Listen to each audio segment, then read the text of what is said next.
ക്രിസ്ത്യാനികളുടെ നോയമ്പുകാലത്തും പെസഹയുടെ അന്നും തയ്യാറാക്കുന്ന ഒരു അപ്പമാണ് കലത്തപ്പം. അതിൻ്റെ റെസിപ്പിയാണ് ഇന്ന് ഞാൻ നിങ്ങൾക്ക് ഷെയർ ചെയ്യുന്നത്. പെസഹയുടെ അന്ന് നമ്മൾ ഇൻഡ്രിയപ്പം തയ്യാറാക്കാറുണ്ട്.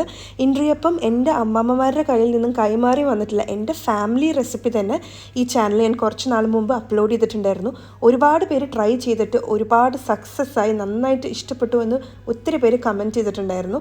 അപ്പം ആ റെസിപ്പി നിങ്ങൾ ഇതുവരെ കണ്ടിട്ടില്ലെങ്കിൽ അതിൻ്റെ ലിങ്കും കൂടെ ഞാൻ താഴെയിൽ ഡിസ്ക്രിപ്ഷൻ ബോക്സിൽ കൊടുക്കുന്നുണ്ട്. 1 കപ്പ് ഇഡ്ലി റൈസിൽ 1/4 കപ്പ് ഉഴുന്നും കൂടി ഇട്ട് നന്നായിട്ട് കഴുകിയതിന് ശേഷം 3 മണിക്കൂറെങ്കിലും വെള്ളത്തിൽ കുതിർക്കാൻ വെക്കണം. സാധാ പച്ചരിയാണ് ഉപയോഗിക്കുന്നതെങ്കിൽ 4-5 മണിക്കൂറെങ്കിലും വെള്ളത്തിൽ കുതിർക്കാൻ വെക്കണം. അങ്ങനെ 3 മണിക്കൂർ കുതിർത്ത് എടുത്തിട്ടുള്ള അരിയുടെയും ഉഴുന്നിൻ്റെയും കൂടെ 1/4 കപ്പ് ഗ്രേറ്റ് ചെയ്ത കോക്കനട്ടും കൂടെ ചേർത്ത് കൊടുക്കാം. വെളുത്തുള്ളി ഒരെണ്ണം ചേർത്ത് കൊടുക്കുക. ചെറിയ വെളുത്തുള്ളിയാണെങ്കിൽ 2 വരെ ചേർക്കാം. ഒരു ചെറിയ ടീസ്പൂൺ ജീരകവും കൂടെ ചേർത്തിട്ടുണ്ട്. അരച്ചെടുക്കാൻ പാകത്തിന് വെള്ളം ഒഴിച്ചു കൊടുക്കണം. നോക്കി വേണം ഒഴിക്കാൻ, ഒരുപാട് ലൂസാക്കി എടുക്കരുത്. നല്ല കുറുകനെ വേണം ഇതിനെ അരച്ചെടുക്കാനായിട്ട്. ഏകദേശം 1 കപ്പും പിന്നെ കുറച്ചുകൂടെ വെള്ളം മാത്രമാണ് ഞാൻ ഇതിലോട്ട് ചേർത്തിട്ടുള്ളൂ. ഉപ്പ് ചേർക്കാൻ മറന്നുപോയി. ആവശ്യത്തിന് ഉപ്പും കൂടെ ചേർത്ത് കൊടുത്ത് അരച്ചെടുക്കണം.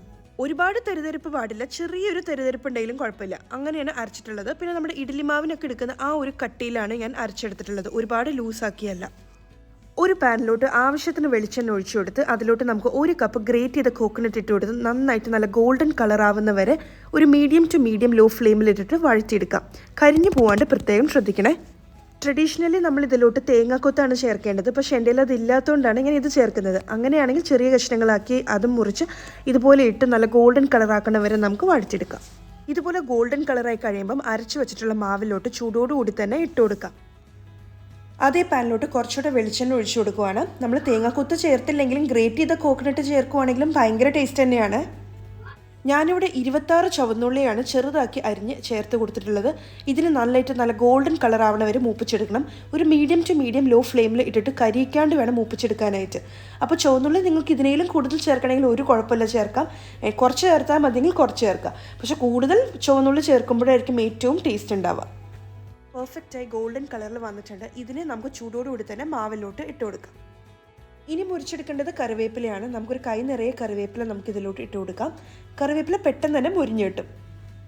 അങ്ങനെ മുരിച്ചെടുത്ത കറിവേപ്പിലയും കൂടെ ഇതിലോട്ട് ഇട്ട് കൊടുത്ത് നമുക്ക് നന്നായിട്ടൊന്ന് മിക്സ് ചെയ്തെടുക്കാം. ഇത് കണ്ടില്ലേ, ഈ ഒരു പരുവത്തിലാണ് നമ്മൾ മാവ് അരച്ചിട്ടുള്ളത്. അപ്പോൾ ഈ ഗ്രേറ്റ് ചെയ്ത കോക്കനട്ടും കൂടെ നമ്മൾ വറുത്തെടുത്ത കോക്കനട്ടും കൂടെ ചേർത്ത് കഴിയുമ്പോൾ നല്ലൊരു കുറുകനായിരിക്കും ഇതുപോലെ. ഓക്കെ, ഇനി നമ്മൾ ഇതിനെ ഒരു അരമണിക്കൂറെങ്കിലും സെറ്റ് ചെയ്യാനാക്കി വെക്കണം. അതായത് ഇതെല്ലാം നന്നായിട്ട് പിടിക്കാൻ വേണ്ടിയിട്ടാണ്. അങ്ങനെ അരമണിക്കൂർ വെച്ചതിന് ശേഷം കലത്തപ്പം ചുടാൻ തുടങ്ങാം. ഒരു പാനിലോട്ട് ആവശ്യത്തിന് വെളിച്ചെണ്ണ ഒഴിച്ചെടുത്ത് ആ എണ്ണ ചൂടായി കഴിയുമ്പം അതിലോട്ട് ഒരു തവി മാവിട്ട് പരത്തിയെടുക്കാം. ട്രഡീഷണലി നമ്മളിതിന് ഉരുളിയിലാണ് ചെയ്തെടുക്കാറുള്ളത്. താഴേന്ന് മുകളിലിങ്ങനെ ഓട്ടുപാത്രത്തിൽ കുറച്ച് കനലൊക്കെ ഇട്ട് അപ്പോൾ താഴേന്ന് മുകളിൽ നിന്നും ചൂട് കൊടുത്താണ് ചുട്ടിരുന്നത്. പക്ഷെ നമുക്കിപ്പോൾ അത് എല്ലാവർക്കും ആ സൗകര്യം ഇല്ലാത്തതുകൊണ്ട് ഇതുപോലെയും ചെയ്തെടുത്താലും നല്ല ടേസ്റ്റ് ആയിരിക്കും. അങ്ങനെ പരത്തതിന് ശേഷം നമുക്കിതിനെ മൂടി വെച്ച് മീഡിയം ടു മീഡിയം ലോ ഫ്ലെയിമിലിട്ടിട്ട് നന്നായിട്ട് വേവിച്ച് നന്നായിട്ട് മൊരിച്ചെടുക്കണം. അപ്പോൾ മീഡിയം ടു മീഡിയം ലോ ഫ്ലെയിമിൽ ഇട്ടിട്ട് കുറച്ച് സമയം എടുത്തിന് നന്നായിട്ട് മൊരിച്ചെടുക്കണം, കരിയാണ്ട് നോക്കണേ. അങ്ങനെ നന്നായിട്ട് മൊരിഞ്ഞതിന് ശേഷം നമുക്കിതിന് തിരിച്ചിട്ട് കൊടുക്കാം. തിരിച്ചിട്ട് കൊടുത്തതിന് ശേഷം നമുക്കിത് മൂടി വെക്കണമെന്ന് നിർബന്ധമൊന്നുമില്ല.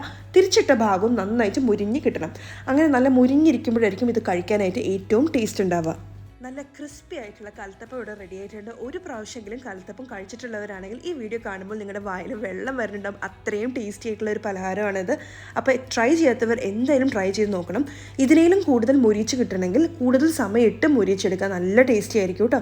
അപ്പോൾ എല്ലാവരും ട്രൈ ചെയ്ത് നോക്കുക. ഇത് നമുക്ക് വെറുതെ കഴിക്കാനും നല്ല ടേസ്റ്റാണ്. അല്ലെങ്കിൽ ഇൻഡ്രി അപ്പത്തിൻ്റെ കൂടെ സെർവ് ചെയ്യുന്ന സ്പെഷ്യൽ പാലിൻ്റെ കൂടെ കഴിക്കാനും നല്ല ടേസ്റ്റാണ്.